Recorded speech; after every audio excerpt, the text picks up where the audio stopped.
Hi guys! This is Bamalu. Welcome back to my YouTube channel!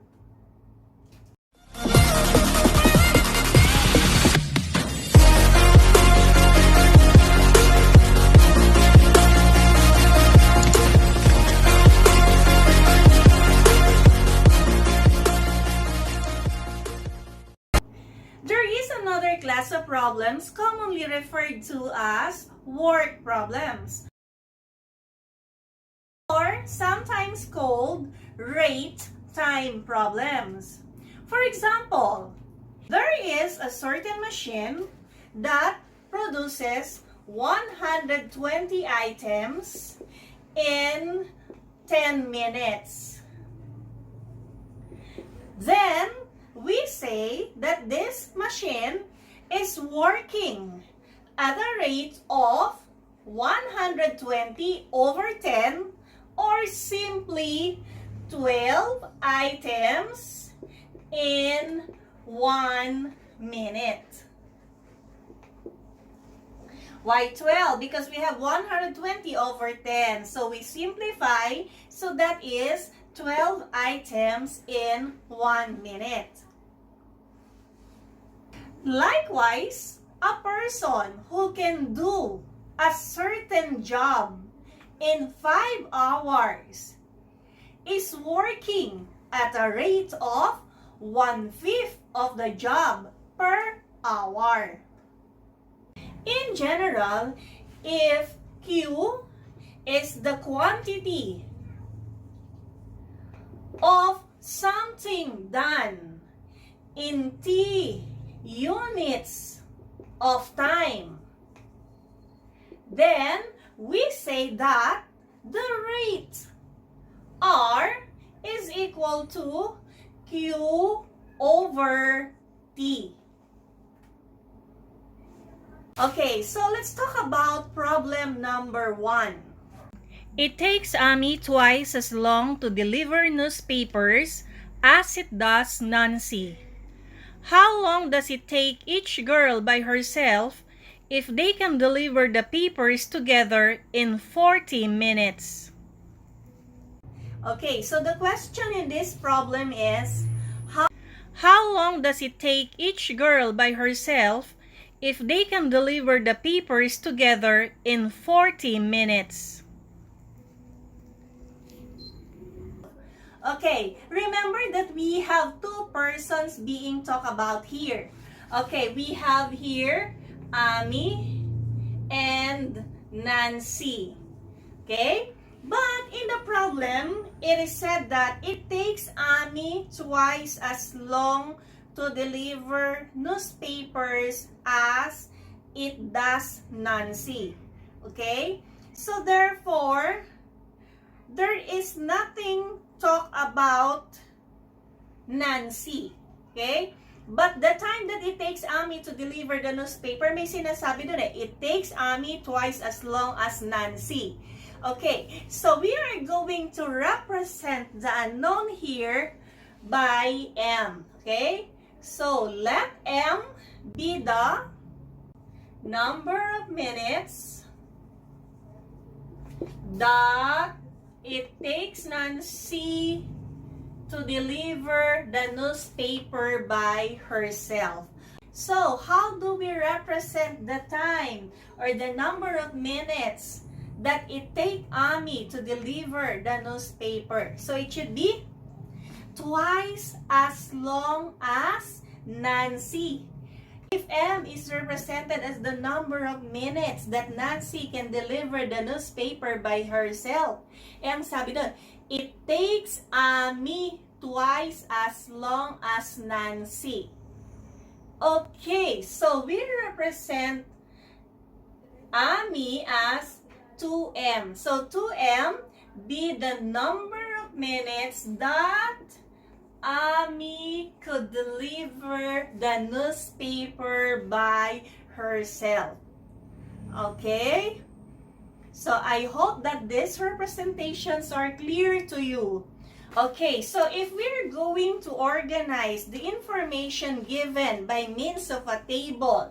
Okay, so let's have the names of the two girls Okay, we have Ami and then Nancy. Okay, and then since a while ago I talked about R is equal to Q over T. Okay, so what is our Q? Our Q here is 1. Okay, so 1 complete job. Okay, now how about the time? So the time, so this is Q, quantity, the time, and then we have the rate. Okay, so let M be the number of minutes. So that is the time. So for Ami, it is 2M. For Nancy, that is M. Okay, that's our time. Now, from what I've mentioned before, the rate R is equal to Q over T. Alright? So what is the rate for Ami? So that is 1 over 2M. What about for Nancy? So that is 1 over M. Okay? Now, if we go back to the problem, okay? If we go back to the problem, ang sabi doon, how long does it take each girl by herself if they can deliver the newspapers together in 40 minutes? Okay? They can deliver the newspapers together. Okay? When we say together, they're going to combine their rates, okay, together. If they can deliver the paper together in 40 minutes. Okay, so what will be our equation now? So equation is equal to, okay, the individual rates, we have 1 over 2M for Ami plus 1 over M, and they can deliver the newspapers in 40 minutes. Okay, so their rate, combined rate, is equal to 1 over 40. Okay? Because they can deliver the newspapers together in 40 minutes. Okay, so we have here the equation. And for us to simplify, let us remove the denominators. And to remove the denominators, we multiply each term by the LCD. Okay, so we multiply by 40M. So 2M is cancelled, 40M is cancelled, M and M. Okay, so we have here 20, right? So 20 times 1 is 20 plus 40M multiplied by 1 over M. So this is cancelled. So we have 40. 40 times 1 is 40 is equal to 1 over 40 times 40M. So 40 and 40 is cancelled. We have M. So therefore, M is equal to 20 plus 40. Okay, M is equal to 60. Okay, let's go back to the question. So the question is, how long does it take each girl by herself to deliver the newspaper? So since M is 60, so it took Nancy 60 minutes. Okay, it took Nancy 60 minutes to deliver the newspaper by herself.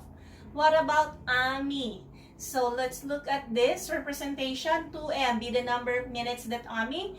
So M is 60. So it took what? Okay, it took Ami 120 minutes to deliver the newspaper by herself. In the next example, I'm going to show you another approach that some people find works well with rate time problems. The basic idea used in this approach involves representing the fractional part of a job. For example, if a man can do a certain job in 7 hours, then at the end of 3 hours, he has finished, okay, what part of the job? Okay, so he has finished 3/7 of the job. So, what if I ask you, what part of the job has the man finished after 5 hours? Okay, so it's 5/7 of the job. Okay, so let's work on problem number 2. Walt can mow alone in 50 minutes, and his son Mike can mow the same lawn in 40 minutes. One day, Mike started to mow the lawn by himself and worked for 10 minutes. Then, Walt joined him with another mower and they finished the lawn. How long did it take them to finish mowing the lawn after Walt started to help? Mow the lawn in 50 minutes. Walt can do it in 50 minutes. And Mike can do it in 40 minutes. Okay, so let's write first the given. Walt can do it alone, no? Sabi ni Walt, he can do it alone in 50 minutes. But Mike, his son, can mow the same lawn in 40 minutes. Okay? One day, Mike started to mow the lawn by himself and work for 10 minutes. Okay, so Mike started the job and he worked for 10 minutes. Okay? Then Walt joined him with another mower. Oy, dating si Walt with another mower and they finished the lawn. Okay, so the question here is, how long did it take them to finish mowing the lawn after Walt started to help? Let's represent again by M. Okay, M for Mama Lu. Okay, so let M represent the what? The number of minutes. Okay, the number of minutes it would take them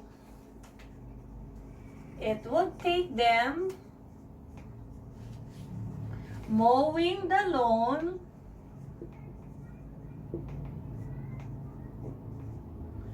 Okay, the number of minutes it would take them mowing the lawn together. Okay? Pag sabi, mowing the lawn together after Walt started to help. Okay, after Walt starts to help. Okay, remember Mike started mowing the lawn now and works for 10 minutes. Okay? But then Mike can do it alone in 40 minutes. So what part of the job was Mike able to do before Walt started to help? Since for 40 minutes, then he has worked for 10 minutes. So the part of the job that Mike already did is 10 over 40 or 1/4. Okay. So Mike was able to do 1/4 of the job already. So therefore, if he has finished 1/4 of the job already, what part of the job is left for them to do together? Just 3/4. Alright. So they need to mow 3/4 of the lawn. Okay? Working together, they will just need to finish 3/4. Okay, now, for the part of the job, the fractional part of the job that Mike can do is M over 40. What about for Walt? Alright, so that is M over 50. So unlike the second example, this is not equal to 1. This is equal to 3/4 because they will just finish 3/4 of the job because Mike has already started the job. Okay? So let's solve. Again, let's remove the denominator. What's the LCD? Okay? So we have 40, 50, and 4. So we divide by 2. This is 20, 25, 2. If we divide by 5, this is 4, 5, 2. If we divide by 2, this is 2, 5, 1. Okay, so the LCD is 2 times 5 is 10, times 2 is 20, times 2 is 40, times 5 is 200. Okay, so the LCD here is 200. Okay, multiplying by 200. So cancel 40. So this is 5 times m. So we have 5m plus 20 divided by 50 is 4 times m. That is 4m. Then 20 divided by 4 is 50 times 3 is, alright, that is 150. So 5m plus 4m is 9m is equal to 150 divided by 9 divided by 9. So m is equal to 50 over 3, or we have 16 and 2/3 minutes. Okay? So the number of minutes that will take them to mowing the lawn together is 16 and 2/3 minutes. Okay, so that's all for work problems. So I hope that you learned something from our lesson today. And sana yung hindi pa nakaka-subscribe, just click the subscribe button and the notification bell para ma-notify kayo every time I post videos. Bye guys!